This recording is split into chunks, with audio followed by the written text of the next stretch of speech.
Baka may kinakailangang iayos sa buhay mo. Huwag kang mahiya. Be honest. And plead God for this. Beg God for this. Lord, panghimasukan mo na ang buhay ko. Ang pamilya ko, ang negosyo ko, ang trabaho ko, ang relasyon na kinasasadlakan ko, ang sitwasyon na kinaroroonan ko. Hindi ko na kaya ito. Once and for all, lagyan mo ito ng pero to turn things around.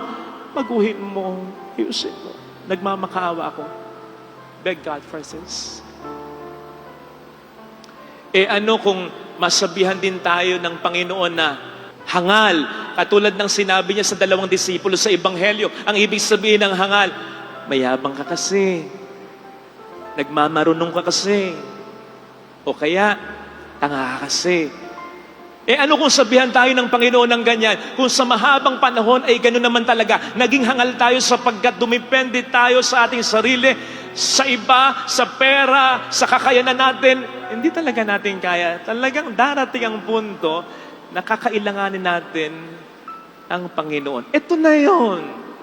Beg His presence in your life, His enlightenment, His inspiration, para masabi mo rin, lugmok na ako, pero binangon niya ako. Malala na ang sakit ko o ng mahal ko, pero pinagaling niya ako. Hindi ko na alam kung paano pakikitunguhan ang biyanan ko, ang manugang ko, ang asawa ko, pero pinatatag mo ako. Hindi ko na alam kung ano ang gagawin ko sa pasakit ulo kong anak, pero ang anak ko ay binago mo. Sadsad na ang negosyo ko, pero binigyan mo ng panibagong chance ito. Ngayon, on my road na ako for stability financially. Nawala ang asawa ko, iniwan ako, namatay ang asawa ko, namatay ang anak ko, parang namatay na rin ako, pero binuhay mo ako. Hindi mo nga naibigay yung matagal ko nang hinihiling sa'yo, pero may mga binibigay ka ng higit pa sa hinihiling ko. This can happen.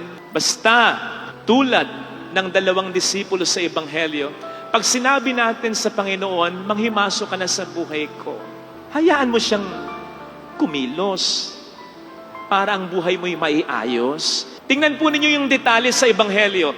Nang tumanggap ng imbitasyon si Kristo, pumunta siya sa bahay ng 2 disipulo.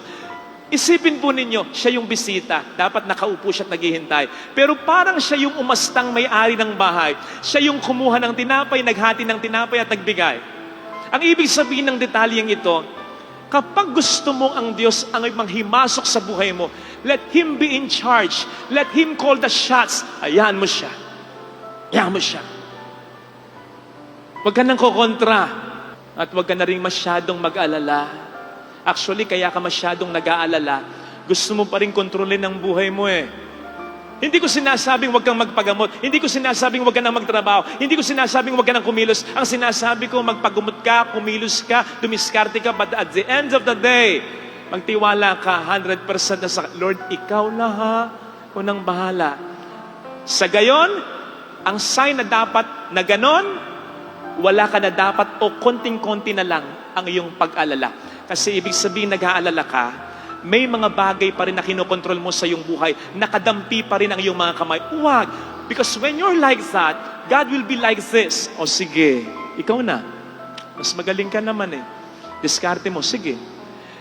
Kaya sinasabi ko, isuko mo ang lahat sa Kanya.